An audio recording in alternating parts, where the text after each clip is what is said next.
Aryan classes में आपका स्वागत है। तो आर्यन क्लासेस को लाइक करें, शेयर करें, सब्सक्राइब करें, चैनल को सब्सक्राइब करें ताकि सबसे पहले नोटिफिकेशन आपको मिले। मैं ललित सिंह आपके लिए लेकर आया हूँ अच्छा इंपॉर्टेंट टॉपिक है। आज का अपना इंपॉर्टेंट टॉपिक रहेगा। आज का अपना इंपॉर्टेंट टॉपिक है जीसीएस ऐसा टॉपिक है जो हर एक को समझ में आसानी से नहीं आता है। इसके लिए बहुत याद रखना पड़ता है। जीसीएस एग्ज़ाम में क्वेश्चन भी बहुत सारे बनते हैं न्यूरोलॉजी से रिलेटेड। तो इसमें कैसे काउंटिंग करनी, कितना स्कोर होता है, कैसे यूज़ होता है, कैसे याद रखना है, वो सब चीज़ें मैं आपको बताऊंगा इस वीडियो में। तो इस वीडियो को शुरू से एंड तक ज़रूर देखें। बेस्ट ट्रिक के साथ में मैं बताऊंगा ताकि आपको जीसीएस याद हो जाए, एक बार में याद हो जाए। तो सबसे पहले अपन इंट्रोडक्शन की बात करते हैं, जीसीएस के इंट्रोडक्शन के बारे में। तो जीसीएस के इंट्रोडक्शन की अपन बात करेंगे। तो जीसीएस को बोलते हैं glass coma scale. Glasgow coma scale. तो ग्लासगो कोमा स्केल में आप देख सकते हैं यह न्यूरोलॉजिकल स्केल है which aim to give a reliable and objective. इसका ऑब्जेक्टिव क्या होता है? Recording the state of person consciousness and for initial as well as subsequent assessment. ऐसा पेशेंट होता है, पेशेंट के न्यूरोलॉजिकल लेवल को असेस करना। सब्सिक्वेंट मीन्स फ्रिक्वेंटली जब पेशेंट की पहले की कंडीशन होती है और जब इम्प्रूवमेंट होने लगता है तब से लेके मतलब शुरू से रिकवर होने तक अपन जीसीएस मॉनिटर करते हैं। इससे उस पेशेंट के न्यूरोलॉजी के अंदर जो भी डेवलपमेंट होता है, जो इम्प्रूवमेंट होता है वो देखने को मिलता है इससे।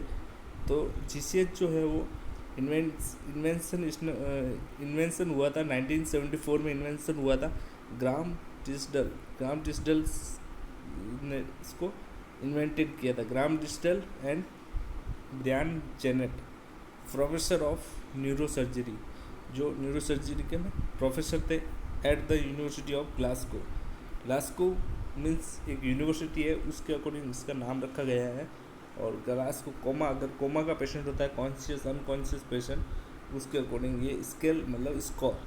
तो ग्लास कोमा स्केल उसके अकॉर्डिंग ये किया गया है। नेक्स्ट अपन बात करेंगे इसमें इंडिकेशन, किस किस पेशेंट में ग्लास कोमा किया जाता है।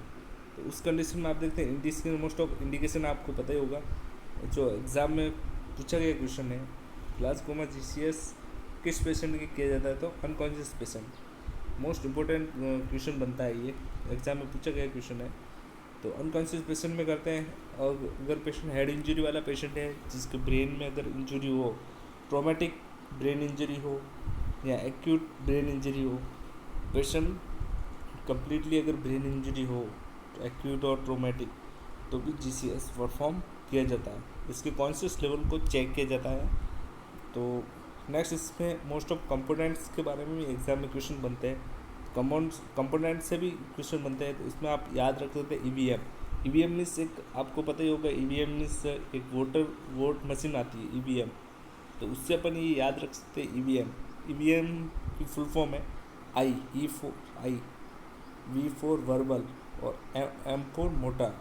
तो इसके मोस्ट ऑफ कंपोनेंट अगर एग्जाम में क्वेश्चन पूछे जा रहा है तो which is component, all of the component except करके पूछ ले तो भी आप बता सकते हैं इसमें। तो आपको ये 3 कंपोनेंट तो याद रखनी ही है। ठीक है फ्रेंड्स, नेक्स्ट अपन चलते हैं, बढ़ते हैं। अपन एक 1 बाय 1 कंपोनेंट्स को पढ़ेंगे। तो इसमें मोस्ट इम्पोर्टेंट अगर मैं आपको ट्रिक के साथ में बताऊँ तो आई के अंदर होता है, आई के अंदर 4 मार्किंग होती है, 4 नंबर होते हैं आई के अंदर, जिसमें अपन याद रख सकते हैं ESPN। एक मेरी ट्रिक है ESPN से अपन याद रख सकते हैं E for I opening E4। Next है 3 नंबर, 4 नंबर का ये रीडिंग है। 3 नंबर का है S फॉर ओपनिंग साउंड, मतलब आई ओपनिंग करेगा, कब करेगा भाई? साउंड से आई ओपनिंग करेगा। एक तो अगर पेशेंट डायरेक्ट आई ओपन कर रहा है तो उसमें अपन कितना स्कोर देंगे? 4। और एक अगर पेशेंट साउंड से, अगर कोई भी अपन बोल रहे हैं या कोई भी साउंड निकाल रहे हैं, उससे पेशेंट आई ओपन कर रहा है तो 3 नंबर देंगे। नेक्स्ट है अगर पेशेंट साउंड से भी आई ओपन नहीं कर रहा है, अगर अपन पेन स्टिमुलाई दे रहे, पेनफुल स्टिमुलाई अगर पेशेंट को दे रहे, तब वो पेशेंट ओपन कर रहा है आई, तो उसको 2 नंबर देंगे। और नो रेस्पॉन्स दे रहा है, कुछ भी रेस्पॉन्स नहीं दे रहा, पेनफुल स्टिमुलाई से और साउंड से भी नहीं दे रहा है, तो 1 नंबर देंगे। तो ये मेरी बेस्ट ट्रिक है, ESPN से अपन याद रख सकते हैं। नेक्स्ट जो है वो है वर्बल। वर्बल में भी एक ट्रिक है, वर्बल से भी आप याद रख सकते हैं। वर्बल में अवर कंट्री विन, ठीक है फ्रेंड्स, अवर कंट्री विन से आप याद रख सकते हैं, our country win. Our country win में अगर 5 नंबर देना है आपको, ओरिएंटेड, अगर पेशेंट ओरिएंटेड है, टाइम प्लेस पर्सन, पेशेंट को पूछा अपन ने कि आप आज क्या डेट है, और पेशेंट को पूछा आप कहाँ के हो और आपका नाम क्या है, तो पेशेंट अगर सही सही बता रहा है तो उसको 5 नंबर देंगे अपन, स्कोरिंग। नेक्स्ट है कंट्री। कंट्री से आप याद रख सकते हैं कन्वर्स में भी कन्फ्यूज़। अगर अपन कुछ भी पूछ रहे पेशेंट को और पेशेंट कन्फ्यूज़ है, मतलब कन्फ्यूज़ होकर बता रहा है, कुछ भी सही ढंग से नहीं बता रहा है, तो उसमें 4 नंबर देंगे। अगर पेशेंट इनअप्रोप्रिएट वर्ड, पेशेंट बता रहा है और उसके वर्ड इनअप्रोप्रिएट है, अगर उसके बोलने में प्रॉब्लम आ रही है, तो उसमें 3 नंबर अपन देंगे। नेक्स्ट 2 नंबर देंगे वो इनकॉम्प्रेसिबल साउंड। अगर पेशेंट बोल भी नहीं रहा, खाली ओनली साउंड ही निकाल रहा है, पेशेंट साउंड ही प्रोड्यूस कर रहा है, तो उसमें अपन 2 नंबर स्कोरिंग देंगे। और 1 नंबर अगर पेशेंट नो रेस्पॉन्स दे रहा है, कुछ भी रेस्पॉन्स नहीं दे रहा, अपन कुछ भी मतलब स्टिमुलेट कर रहे हैं पेशेंट को, कुछ भी रेस्पॉन्स नहीं दे रहा, तो 1 नंबर देंगे।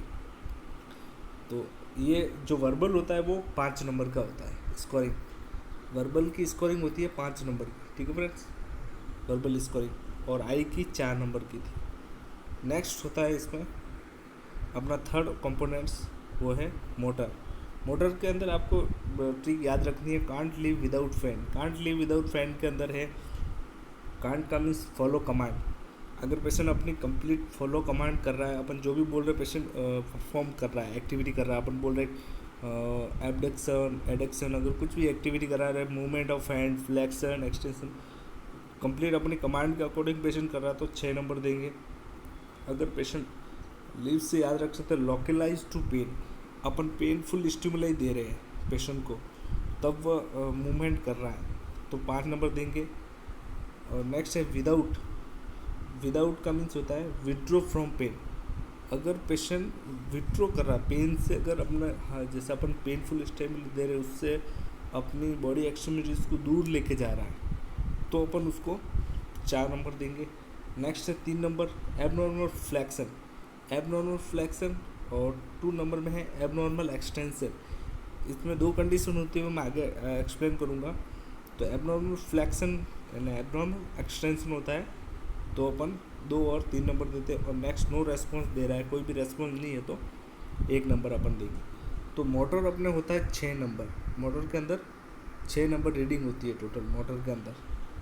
तो आई के अंदर आपको पता ही था, आई के अंदर 4 और आई वर्बल के अंदर 5 और मोटर के अंदर 6, तो टोटल 15 नंबर हो गए। नेक्स्ट बढ़ते हैं अपन ग्लासकोमा स्कोर की ओर। तो ग्लासकोमा स्केल में आपने पढ़ा है, आई में अपन ने रखा था, आई में अपन ने रखा 4 नंबर, वर्बल में अपन ने रखा 5 नंबर और मोटर में अपन ने रखा 6 नंबर। तो इसके अकॉर्डिंग टोटल 15 नंबर हुए, तो टोटल ये 15 नंबर। अब इसमें उसके स्कोर के अकॉर्डिंग अपन उसको बांटेंगे क्राइटेरिया के अंदर। जैसे माइनर क्राइटेरिया, अगर माइनर GCS हो रहा है तो उसमें मोर देन स्कोर आएगा 13, मोर देन 13 स्कोर आएगा तो मीन्स माइनर GCS है उसको। मॉडरेट GCS 9 to 12, अगर 9 to 12 आ रहा है तो मॉडरेट GCS। और सीवियर कब होगा, सीवियर एंड कोमा होगा, लेस देन 8 पे होगा सीवियर और कोमा, सीवियर बोलेंगे। और नेक्स्ट जो होता है, अगर 3 आता है पेशेंट के, तो मतलब तीनों ही कंडीशन में अगर एक एक आता है, 3 कंडीशन आता है, तो डीप कोमा बोलते हैं, ठीक है फ्रेंड्स। डीप कोमा या ब्रेन डेथ भी बोलते हैं इसको, ब्रेन डेथ, ठीक है फ्रेंड्स, ब्रेन डेथ बोला जाता है इसको। 3 नंबर आते ही, 3 से कम होता ही नहीं है और 3 होता है लास्ट, मिनिमम 3। नेक्स्ट मैंने 2 कंडीशन बताई थी आपको, एबनॉर्मल फ्लैक्शन और एबनॉर्मल एक्सटेंशन। तो बेसिकली एग्ज़ाम में पूछा जाता है, एम्स के एग्ज़ाम में आया हुआ क्वेश्चन है, 2018 में पूछा गया क्वेश्चन है। तो डी कॉर्टिकेट का मीन्स क्या होता है और डी सेरेब्रेट का मीन्स क्या होता है। तो डी कॉर्टिकेट का मीन्स होता है एबनॉर्मल फ्लैक्शन। अगर एबनॉर्मल फ्लैक्शन हो रहा है, जैसे पीक में आप देख सकते हैं फ़ोटो बता के भी आपको पूछ सकते हैं। तो एबनॉर्मल पोस्चरिंग, अगर एबनॉर्मल फ्लेक्शन हो रहा है तो उसको बोलेंगे डिकॉर्टिकेट। और डिसेरेब्रेट बोलेंगे एबनॉर्मल एक्सटेंशन, अगर पेशेंट के हैंड एक्सटेंड हो रहे हैं और एक्सटेंशन हो रहा है एबनॉर्मल पोस्चरिंग, बॉडी पोस्चरिंग, तो उसको बोलेंगे डिसेरेब्रेट। नेक्स्ट नोट्स है जिसमें अगर आपको याद रखना है, अगर क्लाइंट ट्रेकियोस्टोमी वाला है, अपन जैसे जीसीएस किसी पेशेंट का करें उसको ट्रेकियोस्टोमी लगी हुई है, तो उसके वर्बल में क्या अपन इंडिकेट करेंगे, वीटी से अपन इंडिकेटर वर्बल, ट्रेकियोस्टोमी से अपन उसको दर्शाते हैं। और अगर पेशेंट एंडोट्रेकियल ट्यूब पे है तो अपन उसको वी से इंडिकेट करते हैं। और GCS perform by doctor and nursing officer के द्वारा इन आईसीयू के अंदर परफॉर्म किया जाता है जीसीएस। ठीक है फ्रेंड्स, थैंक यू, धन्यवाद। तो चैनल को लाइक करें, शेयर करें और सब्सक्राइब करें, और कमेंट करके बताएं मुझको वीडियो कैसा लगा। ठीक है फ्रेंड्स।